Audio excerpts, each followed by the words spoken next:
When I say we're making music on the move, not only do I mean we're playing music, but I mean that we're actually making instruments. Let me show you today where that takes place.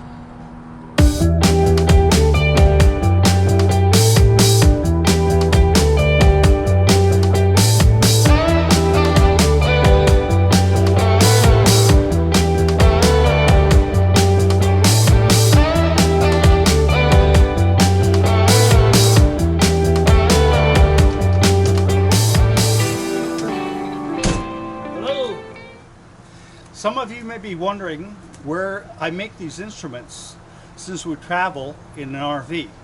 I used to have a garage full of woodworking tools and machines, a table saw, bandsaw, drill press, and sander or anything. But obviously I can't carry those around with me on the road. But let me show you what I do have. Welcome to my shop. This is it. I've moved everything that I need to make these instruments on the road into this. It's called a gazelle. It's a screened-in gazebo, and I really like it. It works well for this. Now let me show you some of the hand tools that I use to make my cigar box instruments.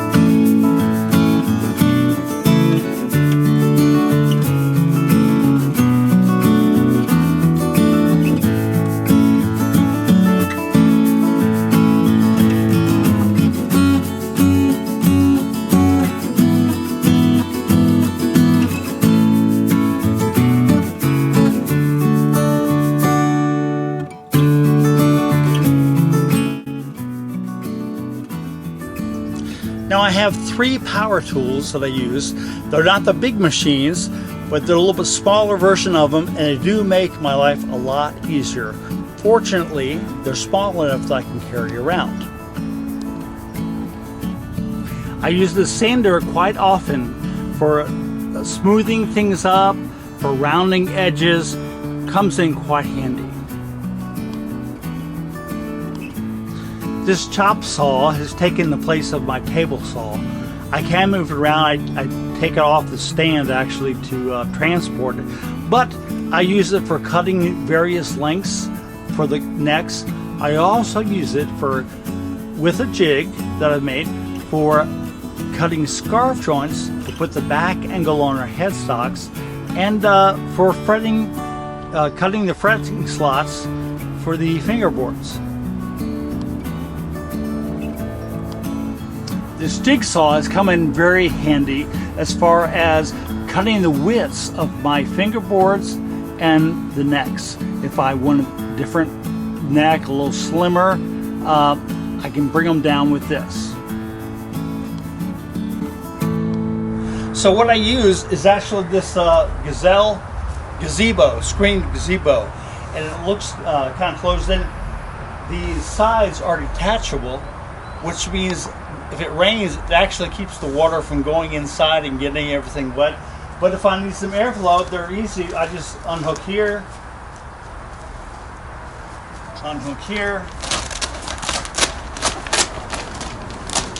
pull everything through like that, down like that, and I've got wonderful airflow. So it really works good. Then it closes up into a bag that we store inside the RV.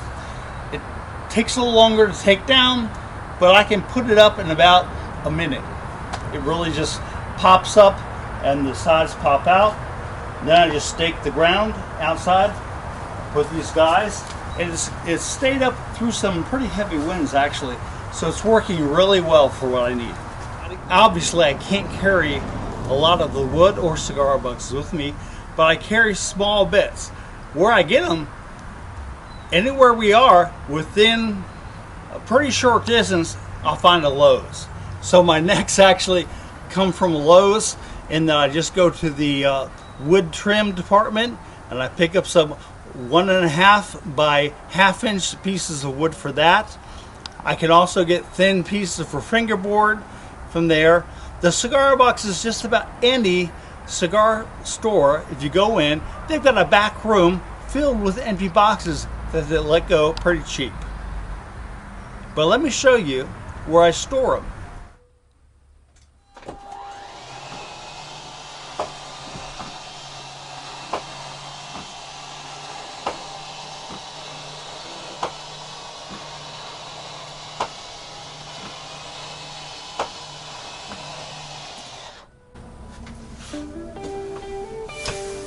This is where I keep the extra wood, the cigar boxes, and also our boxes, cardboard boxes, for shipping the instruments out.